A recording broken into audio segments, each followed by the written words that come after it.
Niyaya siya nitong maupo sa damuhan. Alam mo ba nang pagkatapos nating maghiwalay, nag-i-expect ako ng isang araw, ay tatawagan mo na lang ako upang ibalita na nagkaroon na tayo ng anak. Kung nagdadalang tao nga ako, ano ang gagawin mo? Kumamot ito ng batok nito. Napuna niyang mannerism nito. Ang ganoon kapag naaasiwa ito. It will be a disaster. Sagot nito. I will not be a good father. Hindi ko alam kung ano ang gagawin ko. It will be a big burden. There will be a lot of pressure. I don't think gugustuhin ko yung kasamang responsibility ng pagkakaroon ng anak.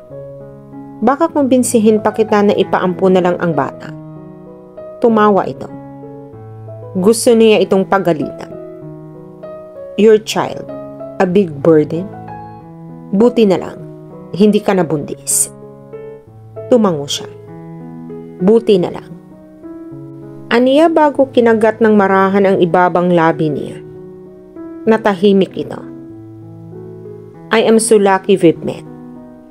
Maya-maya'y wika nito habang nakatungo at nakatingin sa damuhan. Nakaramdam siya ng sinseridad nito, kahit hindi ito nakatingin sa kanya. I'm so lucky to have met a very honest person like you.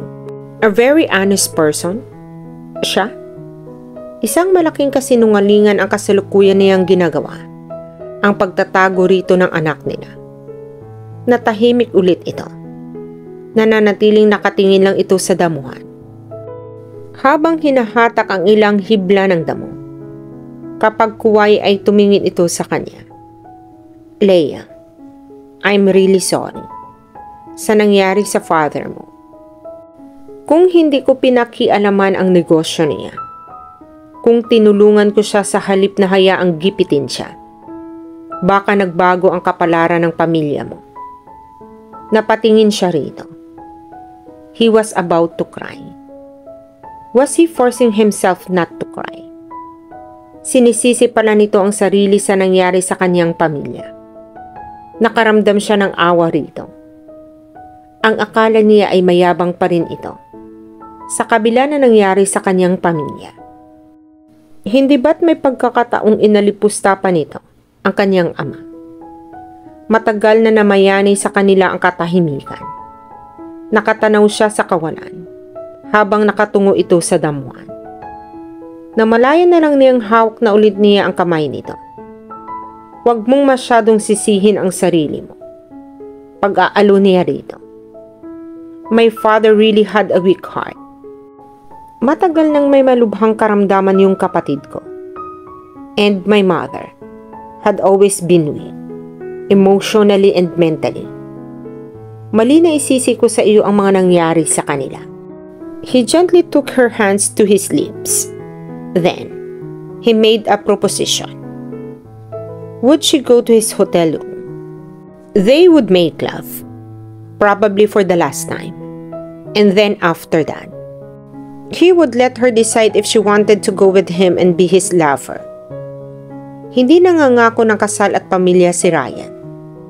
Kung ang magiging desisyon niya, pagkatapos silang magniig ay ang huwag sumama rito. Nangangako ito na iyon na ang huling araw na magkikita sila at hindi na siya gagambalain ito kahit kailan. Kung sasama naman siya rito, nangangako ito na gagawin ang lahat upang mapaligaya siya.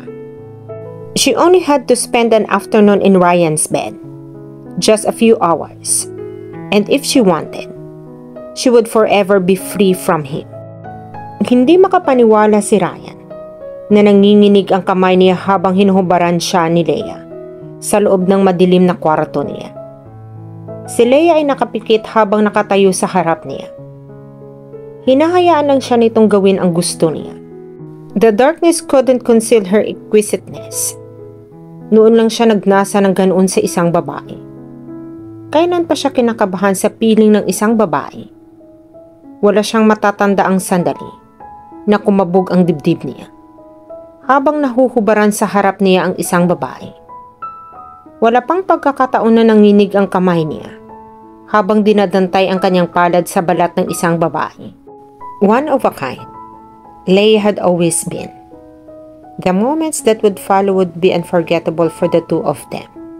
That was his promise to her. Then, he would let her decide. Gusto pa ba siyang makapiling nito?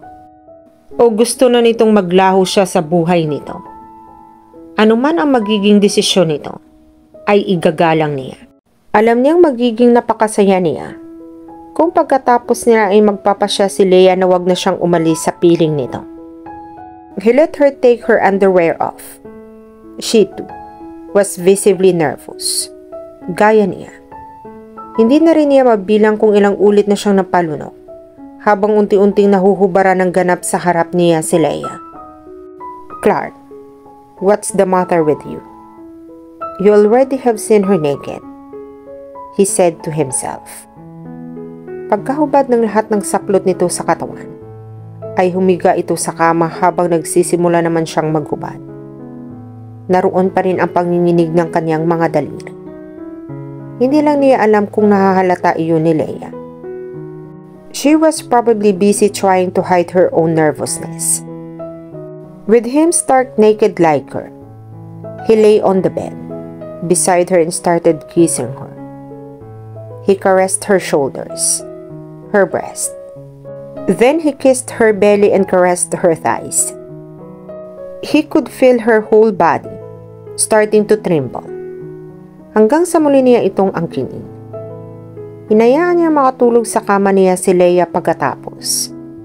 May ilan ang babaeng nakatulog sa kama niya.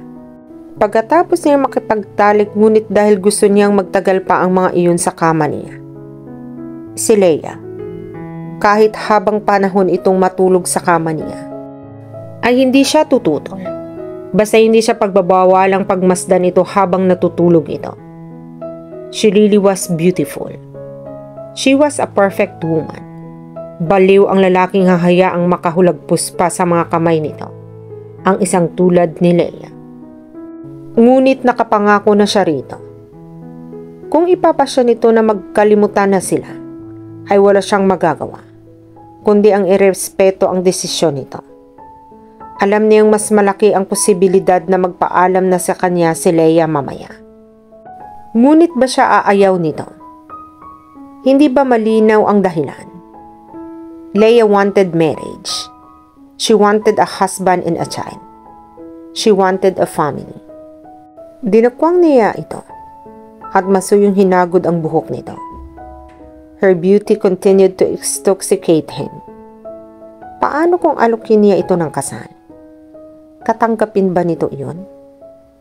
Wala pa rin siyang respeto sa seremonya ng kasal. Pero paano kung iyon lang ang magiging paraan upang mananatili sa piling niya si Leia? Nakatitig siya sa mukha nito nang dumilat ito. Leia, sabi niya rito, will you marry me? Kaya ba niyang bigkasin iyon? Kaya ba niyang gawin iyon? Yes. Namumungay pa ang mga mata nito. Dinampian niya ito ng halik sa labi. Hindi na niya ito kailangan alukin ng kasal. Sapat na sa kanya na inalok niya ito na sumama sa kanya. Kung sa ibang babae niya inalok iyon, magkakandara pa ito sa pag-iimpake. May desisyon ka na? Tanong niya rito. Tumitig ito sa kanya. After probably an eternity, she said, take me home. Hindi ka sasama sa akin? I'm sorry. Bumangon ito at dinampot ang mga damit nito sa lapag. Iyon na ba ang huling sandali na magkakasama sila? Pakiramdam ni Ryan ay may patalim na sumasaksak sa dibdib niya. Leia, sumulyap ito sa kanya habang nagbibihis sa harap ng salamin. Hinihintay ang iba pa niyang sasabihin. Lumunok siya bago nagsimulang magsalita. Kung aalukin kita ng kasal, tatanggapin mo ba? You want to marry me? Hindi makapaniwalang tanong ni Leia kay Ryan. Sinabi ko na sa iyo, ayaw kong mawala ka sa tabi ko. Tugon nito. It's still about sex, she thought. Ang gusto niyang marinig dito ay gusto niyang pakasalan nito dahil gusto nitong bumuo ng pamilya. Kasama siya. Na siya ang gusto nitong makasama sa pagtanda nito. Hindi dahil gusto niya nitong makasama sa kama araw-araw. Tumatagal ba ang ganoong klase ng pagsasama? Isang kasal ang mag-angkla sa kasiyahang ibinibigay sa pagsasama sa kama. Kanina, binanggit nito na natutuwa ito sa pagiging matapat niya. Matutuwa pa rin ba ito? At nanaisin pa ba nitong pakasalan siya? Sa sandaling malaman nito ang inilihim niya rito, ang tungkol sa anak nila. Ryan wanted her. He liked her. He desired her. He loved making love to her. But he didn't and wouldn't love her. Tinungo niya ang pinto pagkatapos niyang magbihis. Ihatid mo na ako. Hindi tumitingin dito sa sabi niya. Be my wife, Leia. Hindi siya sumagot. Nilapitan siya nito at hinawakan siya sa kamay. I can't give you a home and a family, but I'll give you everything I have, he told her. I have to go. Hinigpitan nito ang paghahawak sa kanya. Please stay. I have made my decision, Ryan. Nangako kang irerespeto ito. Nagsusumamong tumitig ito sa kanya. Tinalikuran niya ito. Kung ayaw mo akong ihatid, kaya kong umuwing mag-isa. Humakbang na siya palabas ng silid. Lumingon siya habang naglalakad siya sa pasilyo. Ngunit hindi na siya sinundan ni Ryan.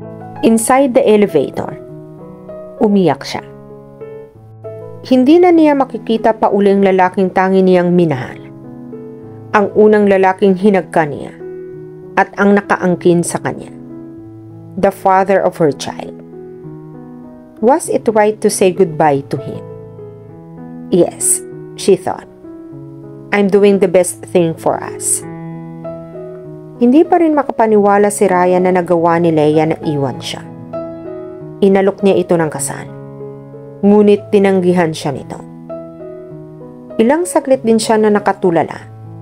Bago na pag-isip-isip na pabor din marahil sa kanya ang naging desisyon ni Leia.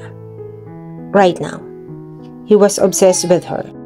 Pero paano sa paglipas ng mga araw? Kapag may nakilala siyang bagong babae na kababaliwan niya, na iba yung ligaya rin ang ipagkakaloob sa kanya. Tuwing magkaniig sila, kung ano man ang mararamdaman niya ngayon kay Leia, sigurado siya nalilipas din iyon sa loob ng ilang araw o ilang linggo. Baka bukas lang, may matisod na siyang panibagong babae na mas nakakahigit kay Leia, na hindi magpapatahimik sa kanya sa mga susunod na gabi. Nagsimula na siyang mag-prepare para sa gagawin niyang paglalakbay. Hindi na siguro siya babalik sa Pilipinas. Kung bumalik man siya, titiyakin niyang hindi na niya papasyalan si Leia. Leia wanted a home and a family. Hahayaan niya na itong makatagpo ng isang lalaking magkakaloob dito ng pinapangarap nito. On his way to the airport, he remembered something. Hindi niya naigawa ang cheque ng donasyon niya kay Leia. Nagpahatid siya sa gusaling kinaroroonan ng opisina nito. He ran towards the lobby and into the stairs. Wala na siyang pasensya para magbukas ang lumang elevator. Pero hindi niya dinatnan sa opisina nito si Leia. Si Sarah ang umistima sa kanya. Nakalimutan kong iabot yung cheque kay Miss Villania. Imporma niya rito habang gumagawa ng checking nagkakahalaga ng 300 milyon. Bibigyan kita ng resibo, sir. Sabi nito habang hinaabot ni Ryan sa kanya ang cheque. Hindi na kailangan. Papagalitan ako ni Ma'am Amelia, sir, kapag hindi ko kayo ginawa ng resibo. Hindi birong halaga itong ibinigay ninyo. Sabi nito habang gumagawa ng resibo para sa kanya. How do you want this announced, sir? What are you talking about? Sa mga press release. Sir, i-announce namin itong generous donation ninyo. Sino ang sasabihin naming nagbigay? Kayo mismo o yung company niyo? Just don't mention it. Sa press release o kahit saan. Bili niya rito. Just use it for the pot. Namilog ang mga mata nito. Anonymous. Sir, you are an angel. Lahat ng batang namamasyal sa park ay nagdarasal para sa inyo. He ignored her and went straight to the door. He had a plane to catch. Sayang. Matutuwa siguro si Ma'am Villania kung siya mismo ang nag-receive ng cheque na ito. Historical amount yata ito. Kaya lang, pag ganitong oras, gusto talaga noon talaga sa tabi siya ng anak niya. Napahinto sa paglabas si Rowan. Anak? Nilingon niya si Sarah. Si Ruby. She's very cute. An angel like you, sir. Anak niya? Yes, sir. At dito na po nagtatapos ang part 9 ng ating kwento. Sabay-sabay po nating abangan ang susunod na kabanata. Be good, be safe, and God bless po everyone.